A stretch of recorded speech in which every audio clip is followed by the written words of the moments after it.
All right, just wanted to clarify this situation because one or two people seem to be getting a little bit overexcited. Tony Bellew will not be fighting Adonis Stevenson next, necessarily. He'll be fighting the winner of Adonis Stevenson versus Tavoris Cloud. All right, and that is no foregone conclusion. All right, we don't know who's going to win that fight. So, yeah, that's the situation. Now, Bellew has been in the #1 position for a little while now in the WBC rankings. So this should be no surprise to anyone. This was always likely to happen, that he would eventually get a shot at the WBC. It was just a matter of, just a matter of time, and it was always going to happen sooner rather than later. So yeah, he will get a shot at Cloud versus Stevenson. I'm going to do a separate video on Stevenson Cloud, but I don't think it's necessarily the foregone conclusion that people are acting like it is. I know Tavoris Cloud got soundly outboxed by Bernard Hopkins. He also got soundly outboxed by Campillo a few fights before that. So I know that Tavoris Cloud is not really held in very high regard at this particular moment in time. But styles make fights. And to me, Adonis Stevenson is one of those guys who does better against fighters who give him time and give him space. Fighters who like to box a little bit more. I think Stevenson, from what I've seen of him, does better against those type of opponents. Guys who are going to come at him and rush him and crowd him. I think there's potential for those type of fighters, if they have enough power and if they have enough toughness and, the chin. There's potential for those kind of fighters to give him serious problems, especially early in a fight. And Tavoris Cloud, even though he's one-dimensional, even though he don't really know how to box, one thing I can say about him, or two things I can say about him, is he hits extremely hard and he's got a good chin. Yeah, he does have a good chin and he does hit hard. Now, I've heard one or two people questioning his power, saying, he don't hit that hard. I dispute that, but whether or not you think he hits that hard or not, I think one thing you will agree is that he hits harder than Darnell Boone, right? And Darnell Boone knocked Adonis Stevenson out at super middleweight, and Darnell Boone ain't even a big super middleweight.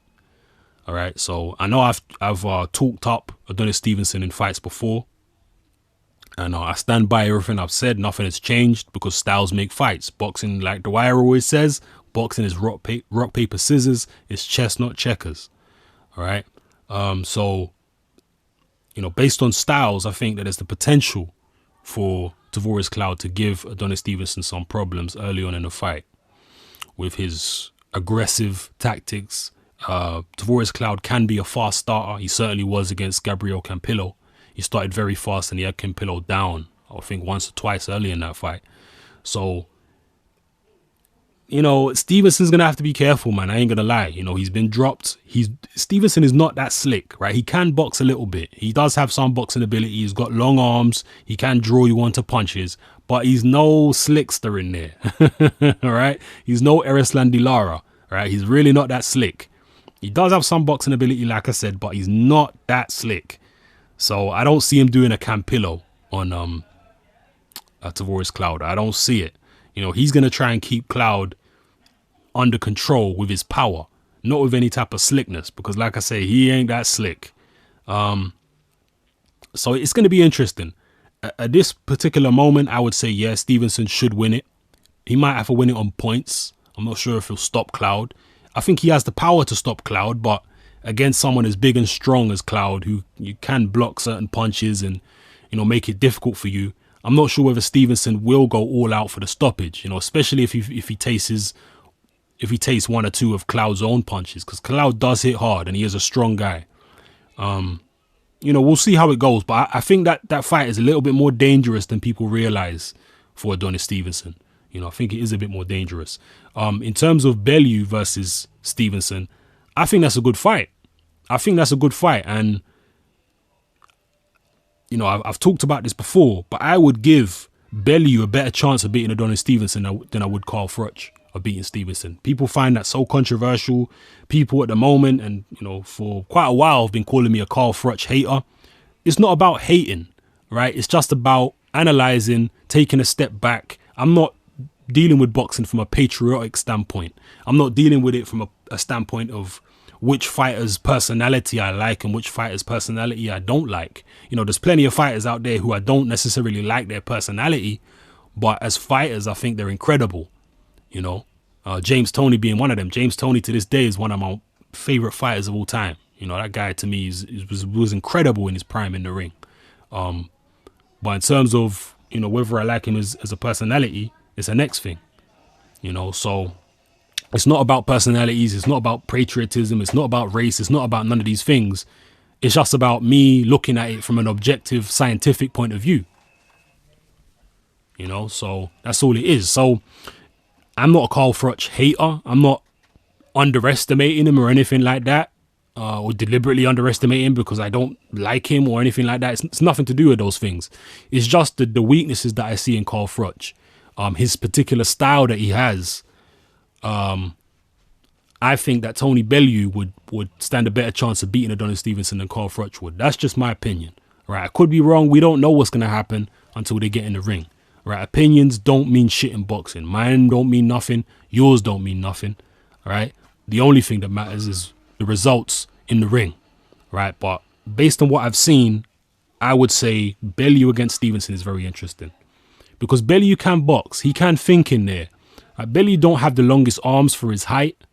He's been dropped a few times himself. Obviously, Chilemba gave him issues.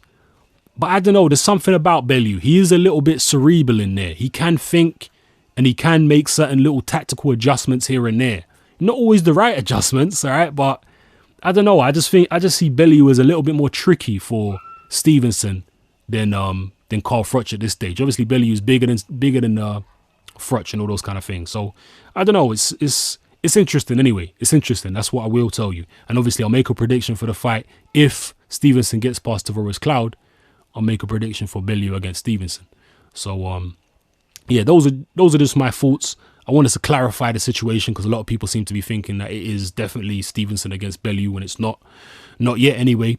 Stevenson has quite a bit of time before he's obliged to face Bellew, who's his mandatory.